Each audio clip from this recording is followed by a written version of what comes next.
Bismillah walhamdulillah wassalatu wassalamu ala sayyidina rasulillah Sayyidina Muhammadin ibni Abdillah wa ala alihi wa sahbihi wa man tabi'ahu wa walah wa la hawla wa la quwwata illa billah amma ba'du. Hadratul mukarramun, para alim ulama, para asatidah, para pengurus, diantaranya Ketua DKM Masjid Jami' Ar-Riyad Al-Mukarram Ustadz Haji Nurdin Matta'anallah bituli hayatih, Ustadz Rafiq, dan seluruh para asatidah lainnya yang kita doakan mudah-mudahan beliau-beliau dipanjangkan umurnya fi sihhatin wa lutfin wa afiyah, amin ya rabbal alamin. Alhamdulillah para hadirin yang berbahagia, kita melanjutkan masih dalam bab tentang sifatus sholat, bab tentang tata cara sholat. Berkenaan tentang bab tata cara sholat, itu ulama memberikan satu kaidah, yang mana kaidah ini digunakan untuk perkara ibadah. Apa itu kaidahnya? Al-aslu fil ibadah at-tahrim, atau al-aslu fil ibadah at-tauqif, ya. Jadi asalnya suatu ibadah itu adalah membutuhkan dalil, atau asalnya suatu ibadah itu asalnya diharamkan sampai ada dalil yang membolehkan. Jadi ibadah ini, khususnya ibadah mahdhah ya, itu harus berdalil gitu. Jadi nggak salah kalau kita mungkin mendengar ada sebagian saudara kita yang mengatakan agama itu dalil, betul. Cuman kalau buat itu orang dalilnya cuman dua, Al-Quran dan hadis. Tapi kalau untuk kita ahlu sunnah wal jamaah, dalil paling minimal 4. Al-Quran, hadis, ijma, dan qiyas paling minimal. Nanti ada lagi dalil-dalil yang lain. Ya. Nah, jadi dalam urusan ibadah itu tidak boleh ngarang-ngarang. Ya. Lalu yang kedua, setiap pelanggaran di dalam sholat, baik itu tidak mengerjakan sunnah atau mengerjakan perbuatan yang tidak disunnahkan, maka hukumnya makruh. Ya, semua. Contoh misal kita angkat tangan begini, ya, kan disunnahkan menghadap kiblat, disunnahkan tidak lebar, tidak rapat, pertengahan. Yang kedua, pilihannya cuma ini, sejajar ame telinga begini, atau sejajar dengan dada. Ya. Tidak ada yang misalnya Allahu Akbar, Allah sampai sini doang, nggak ada. Sampai sini. Kalau sampai sini berarti kita tidak mengerjakan sunnah, dan mengerjakan yang berbeda dengan sunnah itu makruh hukumnya. Sebegitu. Sama sidqaq. Pilihannya cuma 3. Yang pertama, luruskan tangan. Yang kedua, sedekapkan tangan antara dada dengan pusar. Yang ketiga, sedekap cuman di bawah pusar begini. Adapun yang begini, maka tidak dianggap sunnah dan hukumnya makruh. Jelas hadirin? Kenapa? Karena ini ibadah mahdhah. Dia nggak boleh ngarang-ngarang, dia harus ada dalilnya. Ya. Karena al-aslu fil ibadah at-tahrim, asalnya ibadah itu dilarang kecuali sampai datang dalil yang membolehkannya. Nah, ini ibadah mahdhah, ya. Jelas paham hadirin? Ya, tuh. Jadi kalau kita sholat udah ikutin ulama. Ustadz, saya nggak bisa angkat tangan sampai atas, saya cuma sampai sini, nggak apa-apa. Ala qadril istita'ah, sesuai dengan kemampuan kita. Jelas paham? Jadi yang nggak bisa begini mungkin dia begini nggak masalah. Yang penting itu jujur di dalam hati kita. Allah yang tahu apa yang di dalam hati kita. Nah, itu pembahasan kita yang kemarin. Lalu kemudian hikmah, kenapa Rasulullah naruh tangannya seperti ini? Ya, dikatakan dalam syarah annaha sifatus sa'il adzalil. Ini adalah sifat orang yang merendah, orang yang memohon, yang merendah begini. Ya. Jadi kalau orang lagi kondisi sombong nggak begini, tangannya begini. Makanya kalau kita lihat ada orang datang ketemu kita, tangan ditaruh sini, nah itu tandanya apa tuh? Bos. Ya. Bentar lagi dibagi gocap kita begitu. Begini tuh. Coba orang tawadu ya begini. Ya, asraqal itu apa? Asyraqal badru. Tangannya begini. Ya, enggak begini. Ya. Bagaimana Ustaz kalau begini? Nah, misalnya begini gitu. Kira-kira kalau begini lambang tawadu enggak gitu?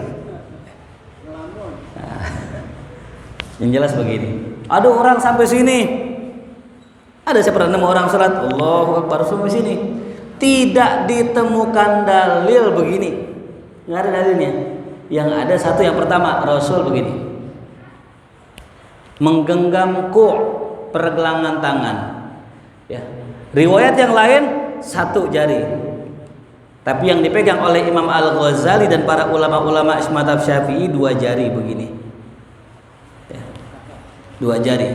Dalam kitab Maraqil Ubudiyah yang dikarang Syekh Nawawi Al-Bantani, Syarah Bidayatul Hidayah 2 jari begini. Ustaz bagaimana ya, ada yang begini? Nggak apa-apa, masih ada yang membolehkan semua jari, cuman kita pakai yang begini ya. Jelas? Nggak ada yang begini. Ada orang sholat begini nih, ini apa ini kira-kira gini? Nah, mungkin pemain timnas kalau begini ya. Ini hadirin, nah selesai itu 2, 1. Nah sekarang ya lagi musim politik hadirin. Ya, kalau kita lihat ada orang begini, Anies ini. 1 Anies, 2 Prabowo. Jelas hadirin ya. Nah. Wa minal lataif qawlu ba'dihim al-qalbu mawdi'un niyah wal 'adah alaman harasa ala hifdzi syai'in ja'ala yadayhi alaih. Nah, ini dia. Ada satu ilmu yang cukup menarik. Ya, hati adalah tempatnya niat. Ya, hati adalah tempatnya niat. Ya.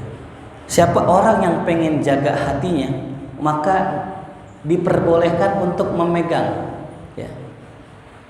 Pokoknya hati itu kalau bisa dibilang sekitaran sini. Jadi kenapa begini? Nah, itu agar makin mantap kita khusyuk. Karena fokus kita itu ada di dalam hati. Coba kalau orang sakit hati, yang sakit di sini apa di sini? Pasti kan di sini kan. Sakit hati, pasti begini, nggak mungkin sakit, nggak mungkin begitu kan. Kalau gini puyeng namanya, hadirin. Maka agar terjaga kehusyuan sholat kita, begini tuh. Ya, sambil lagi. Jelas paham? Ya, itu ada hikmah di situ. Nah, sehingga ada orang ya yang mengatakan kan kalau Allahu Akbar lurus. Kenapa mazhab kita nggak lurus? 1 karena Nabi ya begini. Yang kedua begini itu menyebabkan tangan suka goyang. Dan batal hukumnya dalam mazhab kita bergerak lebih dari 3 kali. Allahu Akbar. Batal. Ya. Makanya beberapa guru-guru kita menganjurkan ketika kita sami Allahu liman hamidah ada yang begini. Cuman bahasanya irsal khafif namanya. Lurus cuman khafif ringan. Jadi begini. Ya. Jadi sami Allahu liman hamidah. Agar apa begini? Agar jangan sampai abas. Contoh misal saya contohin ya. Kita sholat ya. Sami Allahu liman hamidah. Udah batal ini. Ya, karena abas. Lain sama baca Quran. Saya pernah lihat Habib Umar lagi sholat duha. Allahu Akbar. Lihat ambil Quran. Ngebet. Ngebet berapa itu? Berapa gerakan tuh? Kan banyak.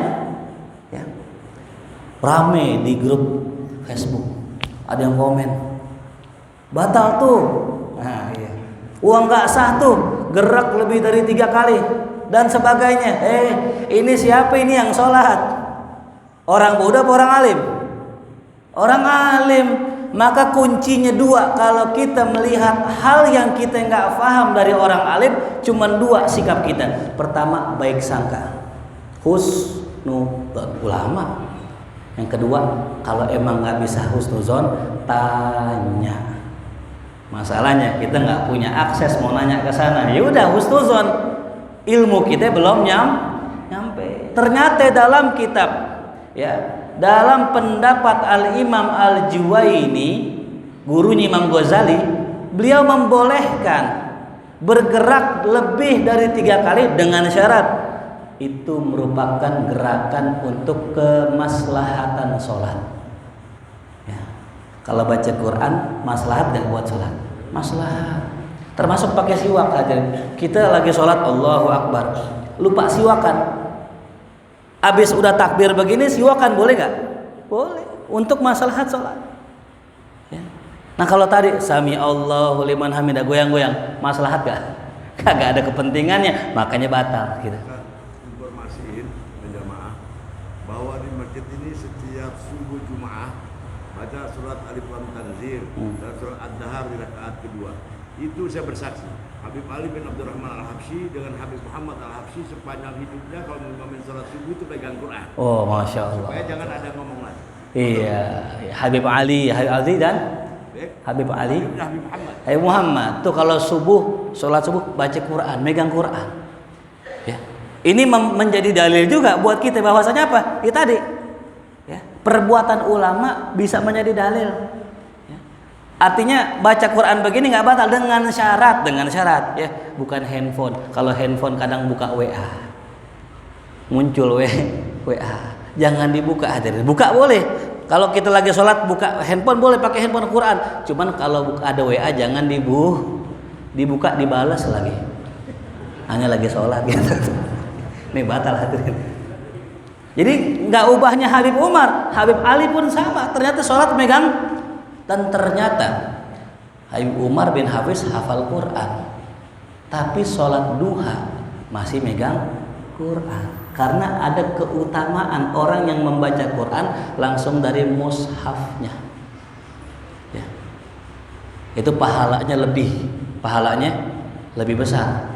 Beliau hafal Quran, Habib Umar hafal Quran, dan yang luar biasa beliau sholat duha itu selalu minimal banget 1 juz. Sholat duha 1 juz. Kalau kita gacoannya apa? Kuliah kuluhu. Paling tinggi banget ad-duha ame al-kafirun, itu paling tinggi dah tuh. Ntar pelan-pelan naikin dah tuh ya. Nah, itu ya. Jadi kalau dalam sholat ini ulama beda pendapat ya. Saya mengikuti pendapat Imam Al-Juwaini, gurunya Imam Ghazali. Artinya apa? Kalau gerakan 3 kali untuk maslahat sholat, fala ba'sa bihi. Ya, kecuali garuk-garuk. Garuk-garuk ini bukan maslahat sholat, kagak ada garuk-garuk maslahat sholat ya. Garuk-garuk kagak ada urusannya dengan masalah sholat. Makanya contoh, misal imam jaraknya agak jauh dengan makmum, padahal paling bagusnya dekat begini, paling bagusnya dekat, jangan jauh-jauh. Suatu kali misalnya imam rada jauh, kita kan belajar kalau mau ngelangkah biar nggak batal, kan langkahnya harus diatur, jangan lebih dari 3. 1, 2, 3, 4 batal. Ya. Bagaimana caranya? 1, 2, ya, tahan. Nah, jarak antara tahan ini biar tidak dianggap gerakan 3 kali, maka diem dulu sebanyak membaca subhanallah walhamdulillah wala ilaha illallah Allahu akbar. Kalau maju lagi dihitung atu lagi. Jadi 1, 2 subhanallah alhamdulillah wala ilaha illallah. Subhanallah doang boleh. Subhanallah ada yang bilang begitu. Cuman saya dapat dalam kitab subhanallah alhamdulillah wala ilaha illallah Allahu akbar. Itu yang paling aman. Ya. Namanya al-baqiyatus sholihat. Ada lagi yang mengatakan baca kulhu. Ya. 1, 2 subhanallah alhamdulillah wala ilaha illallah Allahu akbar. 1, 2. Nah masalahnya imamnya jauh. Nah kalau imamnya batal, mungkin kentut apa-apa misalnya, nih makmum gantiin kan jauh misalnya gitu. pakai pendapat yang tadi boleh ya. Untuk kemaslahatan sholat itu. Nah, jadi agama itu mudah, yuridu bikumul yusra wala yuridu bikumul usra. Allah selalu menghendaki yang mudah. Allah selalu menghendaki yang gampang, tapi jangan digampang-gampangin gitu. Ya. Tapi jangan digampang-gampangin, hadirin ya. Nah, jadi kondisi kayak tadi ketika kita sholat, kita mungkin baca Quran itu tidak membatalkan. Menurut Imam Al-Juwaini, ini kudu diapalin namanya. Kenapa? Ntar di hari kiamat kita kan ditanya sama Allah, ente kata siapa? Kata Imam Al-Juwaini. Nah, ntar yang dipanggil Imam Al-Juwaini. Ya, jangan nyebut nama saya ntar ya. Nyebut imam siapa tuh? Al-Juwaini. Imam Ghazali punya guru pinter cerdas namanya Imam Haramain. Ya, nama aslinya Imam Juwaini. Itu saking pinternya Imam Ghazali, kata Imam Juwaini, ya Ghazali, ente udah nguburin aneh padahal aneh masih hidup itu. Artinya si murid bener-bener pinter sampai ngalahin gurunya. Nah jadi begitu ya. Tadi kalau ada orang misalnya sholat begini, nah itu kalau bisa begini itu. Cuma kalau mau begini silakan rapetin. Jadi contohnya begini. Sami Allahu liman hamidah. Nah, gini, tahan di sini. Ya. Kalau misalnya kelewat Sami Allahu liman hamidah, taruh sini. Ya. Intinya jangan sampai begini, itu ya. Wa an Ubadah ibn Samit, diriwayatkan dari Ubadah bin Samit qala, ia mengatakan Rasul bersabda, la salata liman lam yaqra bi ummil Qur'an. Wa fi riwayatin bi Fatihatil Kitab. Tidak sah salat orang yang tidak membaca Ummul Quran ya. Kalimat kata dalam bahasa Arab maknanya ibu. Ya. Tapi dalam makna yang lain bermakna kembali. Apa korelasi antara ibu dengan kembali? Karena semua anak-anak kalau ada masalah larinya kemana? Kembalinya kemana? Ke ibu. Karena ibu adalah tempat kembalinya. Saya punya anak 4. Itu kalau lagi main sama saya, ntar udah nangis aja dah. Yang dicari siapa? Emaknya. Tuh, itu fitrahnya seperti itu, ya. Walaupun ada memang anak kalau nangis lari ke bapaknya, itu ya. Berarti bapaknya bersifat ke ibuan, tuh ya. Karena namanya bapak biasanya kan keras, biasanya dari zaman dulu begitu. Emak biasanya lembut. Mungkin emaknya tomboy kali mungkin tuh ya. Jadi anaknya lari bukan kemana, ke emaknya tuh ya. Ini penting fitrah tuh ya. Nah jadi kenapa dikatakan Al-Fatihah merupakan Ummul Quran? Karena memang seluruh daripada isi Al-Quran kembalinya ke Fatihah.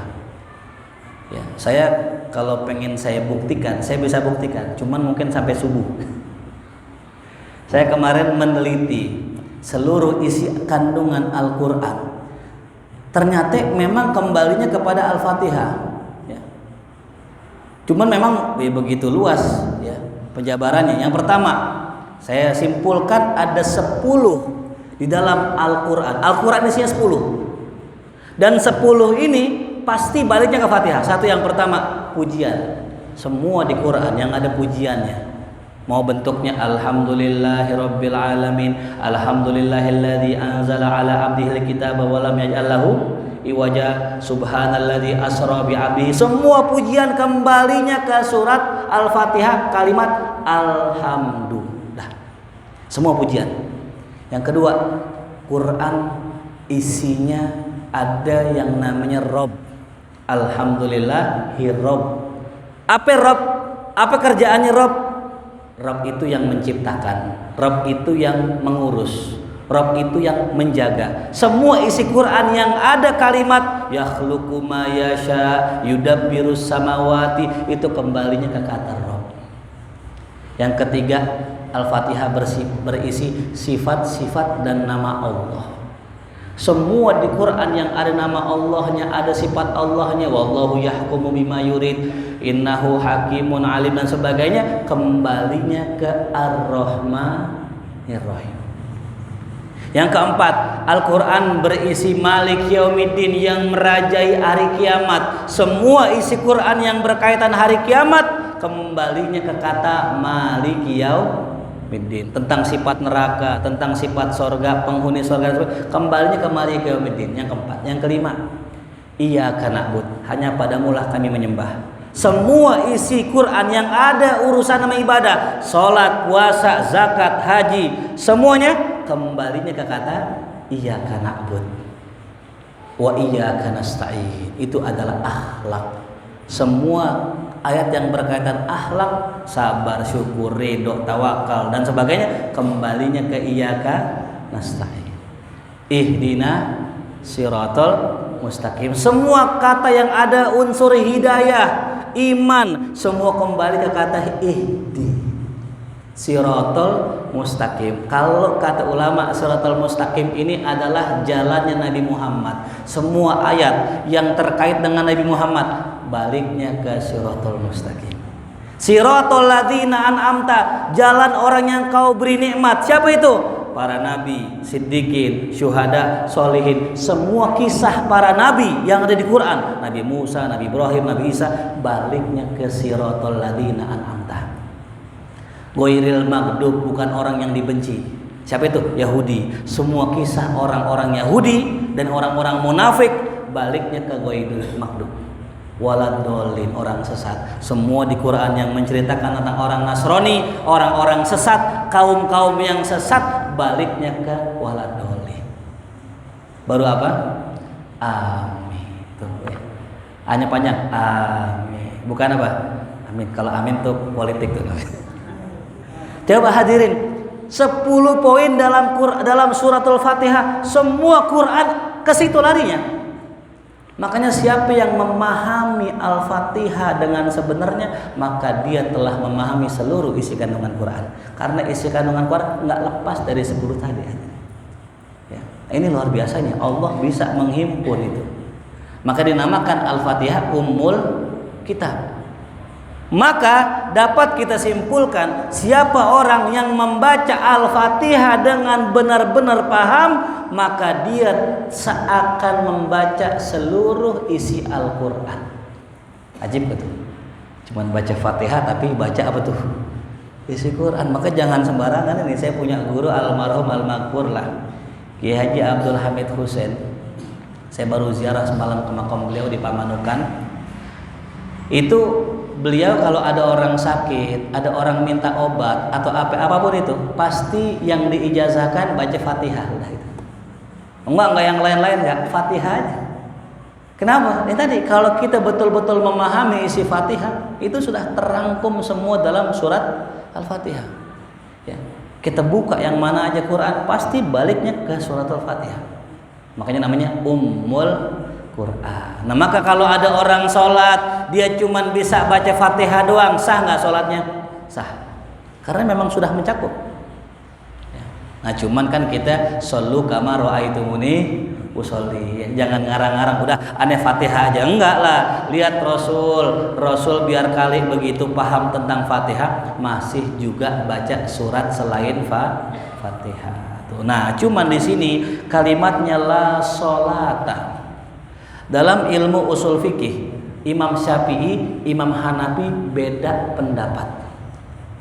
Tapi yang unik ya, saya pernah baca dalam salah satu kitab manakibnya, Imam Syafi'i itu ketika berada di kota Baghdad, di kota Irak, di tempatnya Imam Hanafi, itu tiap hari ziarah ke makam Imam Hanafi. Allah. Tiap hari ziarah ke makam Imam Hanafi, hadirin. Bayangin coba.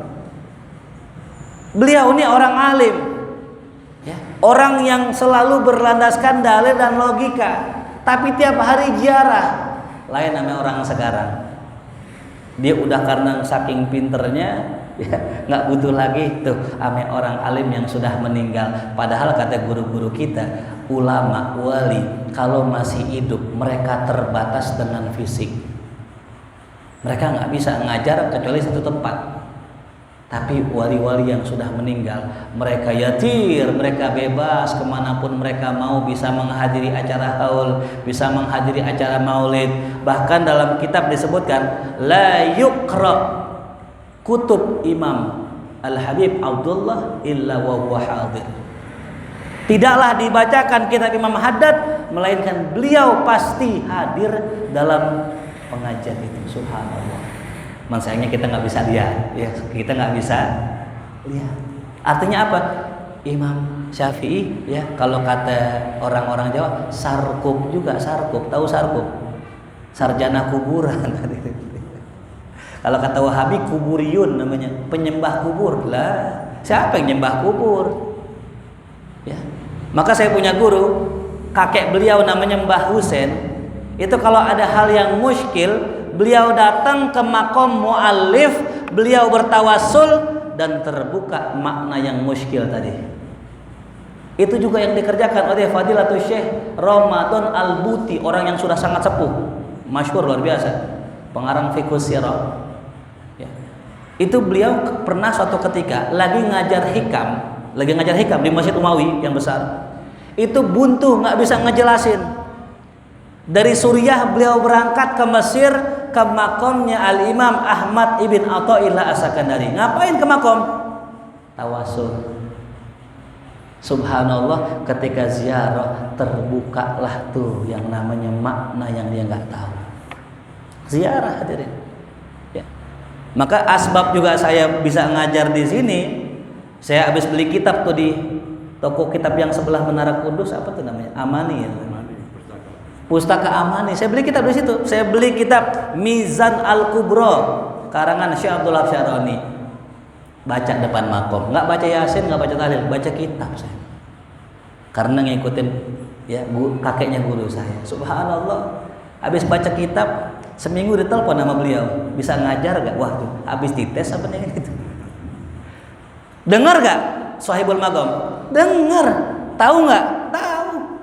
Lah orang biasa aja, orang biasa yang makomnya orang biasa, dia tahu anaknya ziarah lagi mana aulia. Ya. Maka dari itu kita coba belajar tuh Imam Syafi'i, walaupun beda dengan Imam Hanafi, tapi takzimnya luar biasa Imam Syafi'i dengan Imam Hanafi. Ziarah tiap hari gitu. Ya.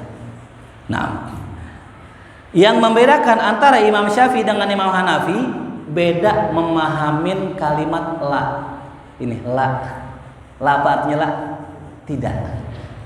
Kata Imam Syafi'i, kalau ada la nafi lil jinsi yang maknanya tidak sama sekali, la ilaha illallah, tidak ada sama sekali Tuhan, dan itu namanya la nafil jinsi. Ya. Itu maknanya la sholata, tidak ada sholat sama sekali. Berarti tidak sah. Ya. Itu kata Imam Syafi'i, la sholata, tidak sah sholat, begitu. Tapi kata Imam Hanafi enggak, la sholata, tidak sempurna. Yang mana yang kita pegang? Yang pegang Imam Syafi'i. Tapi kita juga jangan meremehkan Imam Hanafi hadirin. Ya. Imam Hanafi biar begitu, beliau katanya selalu rasional, tapi nyatanya beliau wali min auliyaillah. Ada satu hadis yang mungkin para jamaah sering dengar, la sholata li jaril masjid illa fil masjid. Tidak ada sholat buat tetangga masjid kecuali di masjid. Baik, saya mau tanya, apa hukumnya orang tinggal sebelah ame masjid tapi sholatnya di rumah, sah nggak sholatnya? Sah nggak sholatnya? Sah. Tapi kata Nabi, la sholata, pakainya la juga.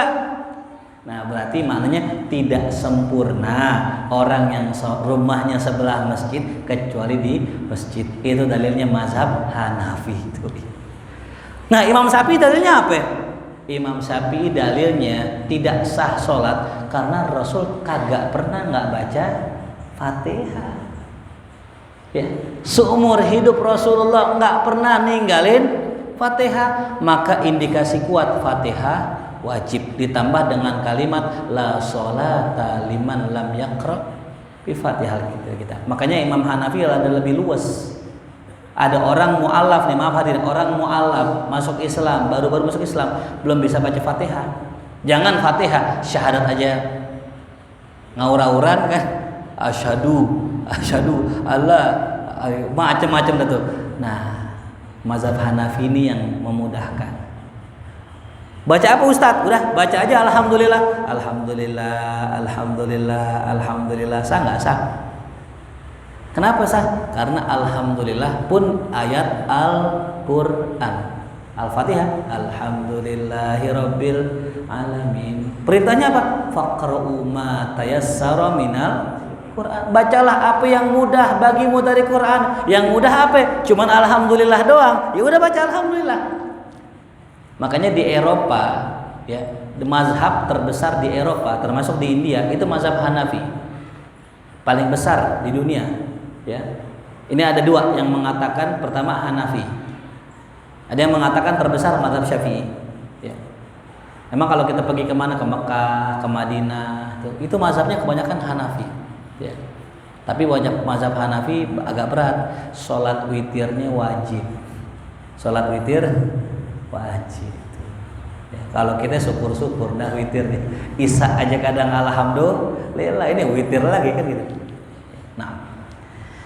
Nah itulah perbedaan daripada cara hukum membaca Fatihah. Mazhab Syafi'i hukumnya wajib dan dia merupakan rukun dalam sholat, dan mazhab Abu Hanifah tidak menyatakan itu rukun.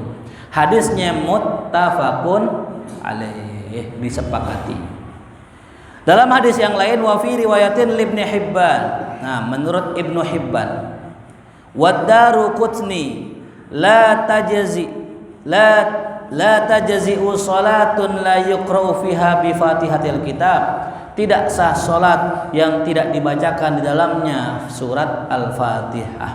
Ya. Fatihatil kitab. Nama lain Al-Fatihah, Fatihatil kitab. Ada Ummul Quran, induknya Quran. Ada Al-Fatihah, pembuka. Ada Fatihatul kitab. Ya. Wa fi ukhra, dalam riwayat yang lain, li Ahmad wa Abi Dawud wa Tirmidzi wa Ibnu Hibban, la'allakum taqra'una khalfa imamikum, qulna na'am, qala la taf'alu illa bi Fatihatil kitab fa innahu la salata liman lam yaqra' biha.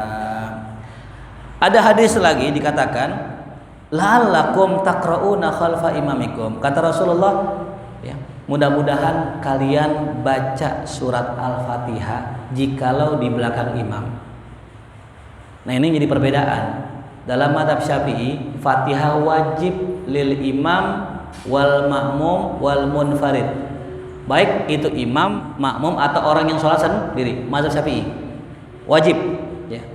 Nah, yang jadi permasalahan, yang jadi khilaf, kalau imam sudah baca, apakah makmum wajib baca ini?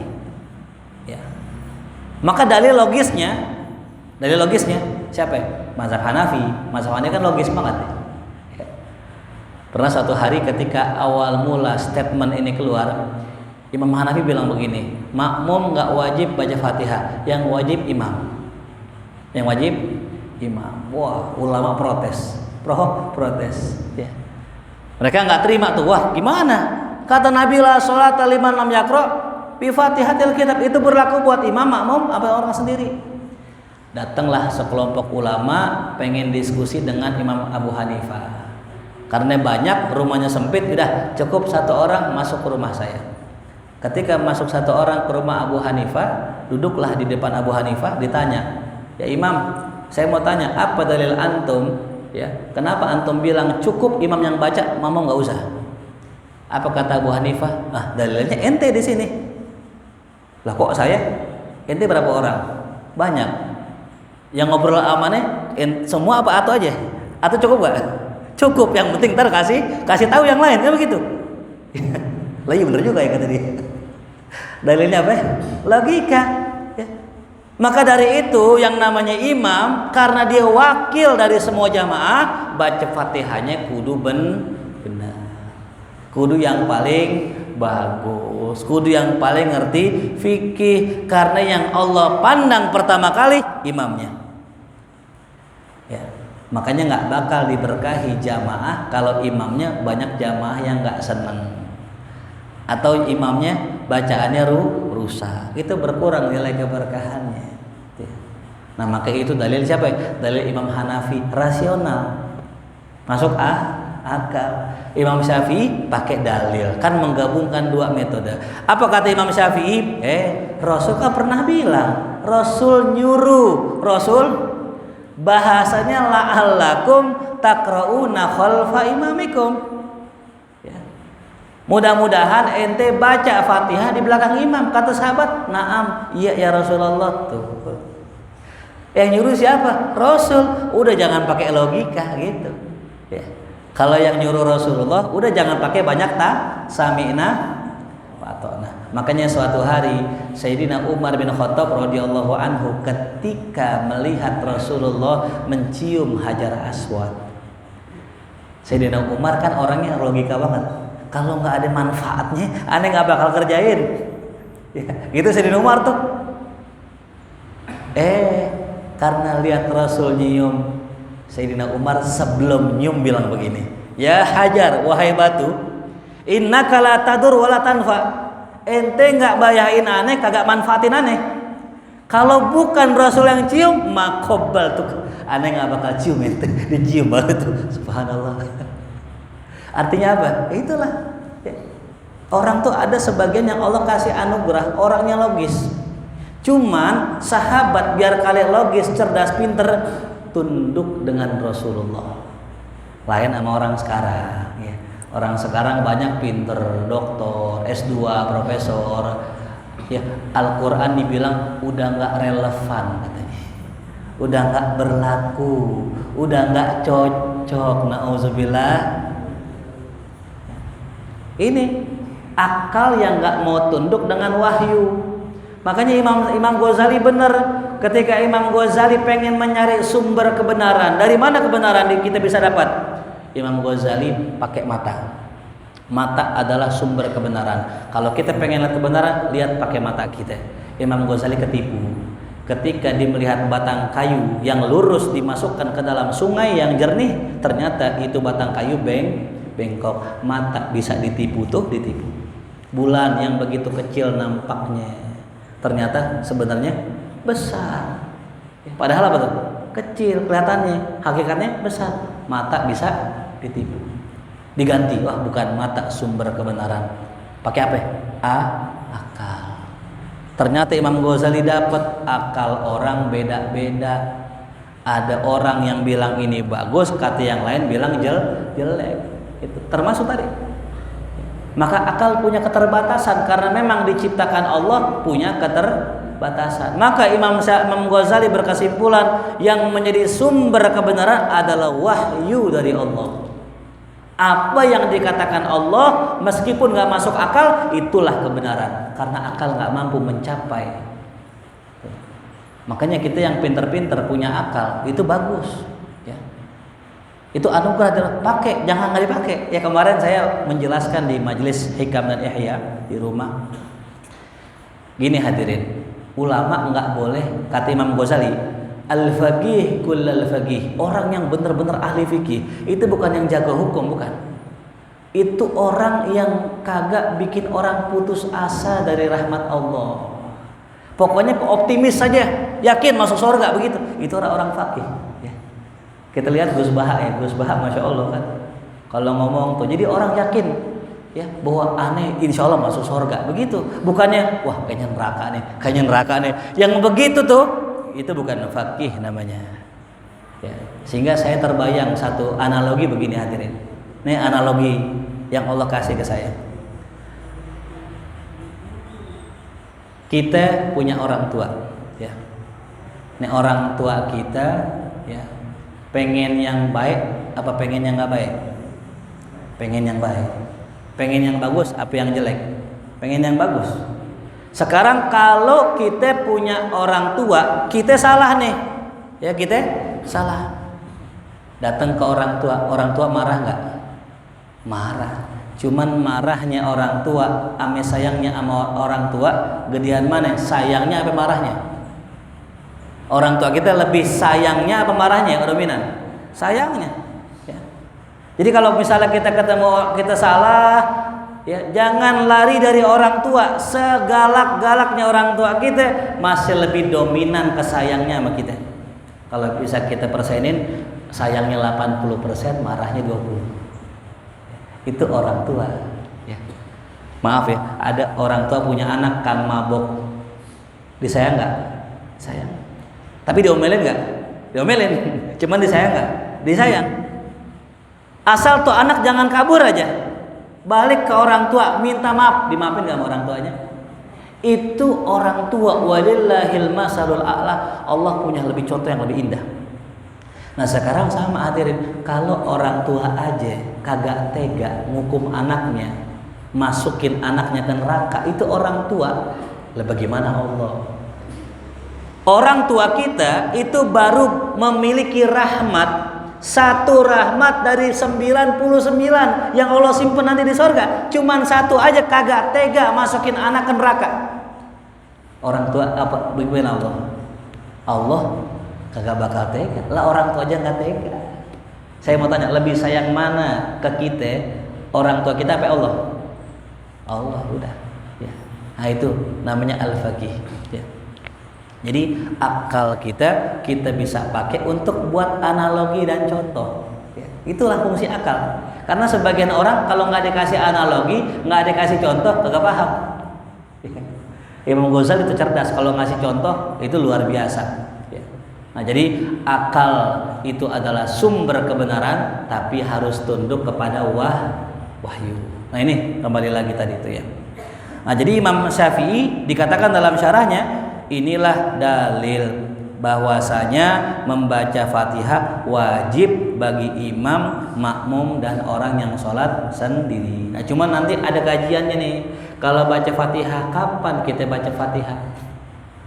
Apakah Allahu Akbar langsung Fatihah? Nah ini, kalau kita posisi sebagai seorang makmum, maka yang dianjurkan baca Fatihahnya setelah imam baca Fatihah.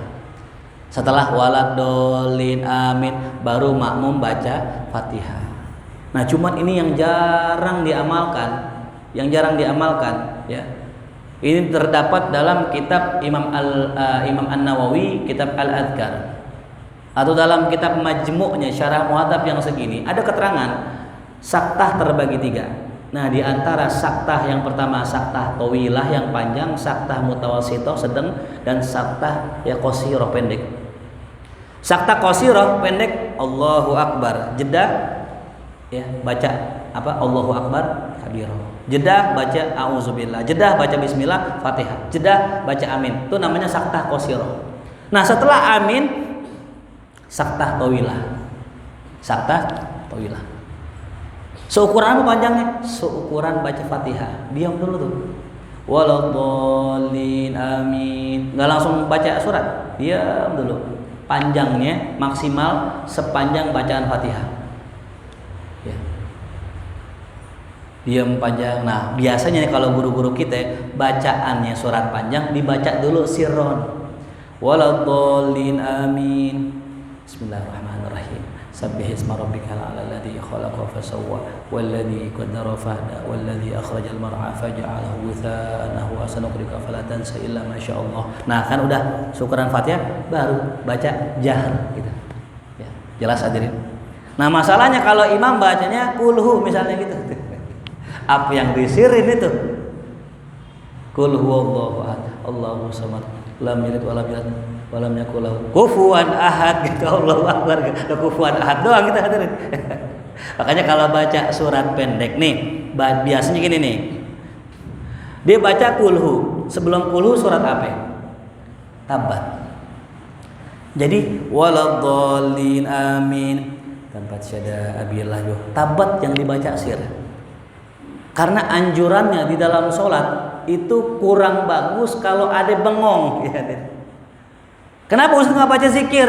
Zikir itu bukan posisinya diri itu posisinya Quran. Makanya perlu kita pahami ya, diri itu bacaannya Quran, ruku bacaannya zikir, sujud bacaannya zikir, duduk bacaannya doa. Doa. Makanya kalau duduk apa? Rabbighfirli warhamni wajburni itu. Jadi kalau diri itu kita nunggu waktu kosong bukan dengan zikir, bukan. Tapi dengan baca Quran. Nah, jadi kita tadi baca tabatnya kita baca sir, udah selesai baru baca apa tuh? Kulhu. Itu yang paling afdolnya. Ya. Agar tadi ngasih kesempatan makmum biar fokus baca Fatihah. Nah kadang mohon maaf ya, ada imam suaranya cakep banget imam. Saking cakepnya si makmum abis waladolin amin bengong ngedengar suaranya. Lah enak banget nih suara dalam hati ya. Kayak di Mekah ini. Lupa baca Fatihah. Saking terkesima dengan imam. Nah, gara-gara apa? Abis waladolin langsung surat. Nah, kalau imam dikasih jeda dikit aja, waladolin, amin, diem. Makmum mikir kan, nah, ngapain diem nih? Oh iya baca Fatihah belum? Baca Fatihah dia. Coba kalau waladolin langsung surat, cakep lagi suaranya. Ar-Rahman 'allamal Qur'an. Wah, indah bener nih, kelupaan. Makanya ngasih jedah dikit itu disunnahkan ya, namanya saktah toilah ya tuh. Lalu kemudian bagaimana hukumnya kalau seandainya ya ada imam yang bacaannya tidak fasih ya, bacaannya salah ya, atau bacaannya tidak enak, maka perlu kita bedakan. Ada istilah enak ya, indah, merdu. Ada istilah fasih, itu beda. Fasih belum tentu merdu. Merdu juga belum tentu fasih. Pernah saya waktu itu ngisi kajian di salah satu tempat, ada penyanyi dangdut hadirin. Penyanyi dangdut suruh baca Quran. Ya. Lah merdu. Namanya penyanyi. Cuman kagak kena sifatul hurufnya, kagak kena makhrajnya, kagak kena tajwidnya, tapi merdu gak? Merdu ya. Nah itu namanya merdu ya. Nah yang wajib dalam kita menjadi imam adalah fasih. Fasih itu ya jelas hurufnya, jelas makhrajnya, kha di mana, hamzah di mana, ro gimana, itu namanya fasih. Nah kadang orang yang fasih kagak merdu. Kata dari guru kita jadi imam itu fasih ya. Cuman nggak mendayu-dayu, enggak. Nah itu yang wajib yang begitu ya. Cuman ada kalanya kemerduan itu diperlukan. Sebagai ulama mengatakan agar orang bisa tersentuh ya. Karena ada Imam Syafi'i dalam sebuah kitab, dalam sebuah manaqibnya beliau, Imam Syafi'i termasuk yang merdu. Saking merdunya orang-orang para ulama di zaman itu, ayo kita bersihkan hati kita, kita lembutkan hati kita, kita dengarkan itu Syafi'i kecil baca Quran. Masih kecil Imam Syafi'i, masih belasan umurnya. Imam Syafi'i baca Quran. Ketika baca Quran karena suaranya merdu, nangis semua tuh. Itu. Ya. Nah, kalau zaman sekarang kayaknya udah berubah. Kayak menurut saya nih, orang dulu namanya qori itu masih benar-benar itu.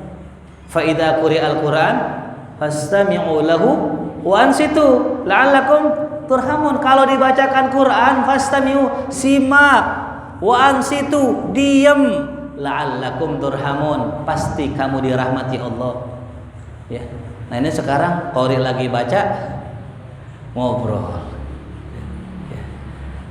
Ada yang kedua yang saya rasakan, orang sekarang itu kurang begitu paham Quran. Jadi kalau qori baca Quran tuh takjubnya bukan ke isinya, takjubnya ke lagunya ya. Nonton dah video di Arab, orang kalau baca Quran merdu itu Allahnya beda. Kalau kita kan Allah gitu ya, Allahnya pakai nada ya. Kalau di sono Allah itu takjub, ungkapan takjub. Fadilatul Syekh Mutawalli Sya'rawi, Syekh Sya'rawi yang di Mesir itu kalau ngajar tas jamaah Allah itu takjub itu, Allah itu. Jadi Allahnya itu kagum. Kalau kita Allahnya nada Allah sebenarnya bukan begitu. Allah itu takjub, Allah gitu. Ngikutin lagu. Coba, sampai aminnya aja, amin, contohnya amin ya. Waladdallin. Amin. Itu sesuai lagunya. Orang kita Coba, waladhdallin. Amin. Ditinggiin tinggi, dicepetin cepet, begitu orang kita. Padahal mah yang namanya ya. Tadi lafaz Allah takjub. Ya. Saya sering kalau dengar ceramah Hai Umar ya, belum ceramah ada. Allah. Ya. Maka Nabi sampai bersabda dalam riwayatnya, Allah sangat suka orang kalau mengerjakan sesuatu dikerjakan dengan sempurna. Allah suka itu. Kenapa? Karena kalau orang mengerjakan satu amal dengan sempurna, dengan indah, dengan bagus, orang akan takjub dibilang Allah. Dan Allah senang dengan orang itu, bikin orang bilang Allah. Ya.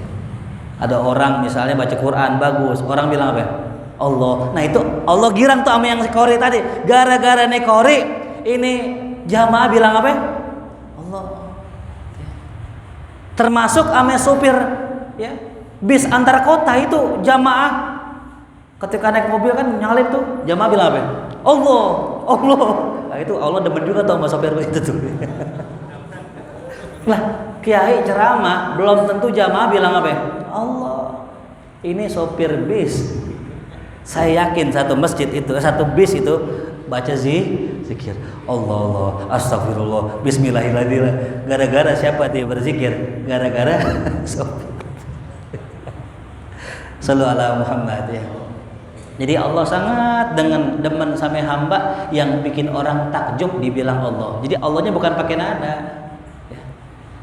Mungkin terpengaruh dengan Bang Haji Roma kali ya. Amin Allahumma amin, begitu ya kan? Aminnya bernada, enggak? Amin ya amin.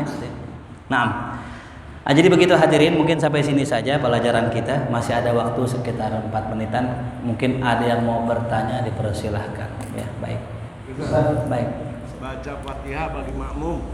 Setelah imam membaca waladhdallin kita amin. Si imam berhenti sebentar memberikan kesempatan makmum untuk baca Fatihah.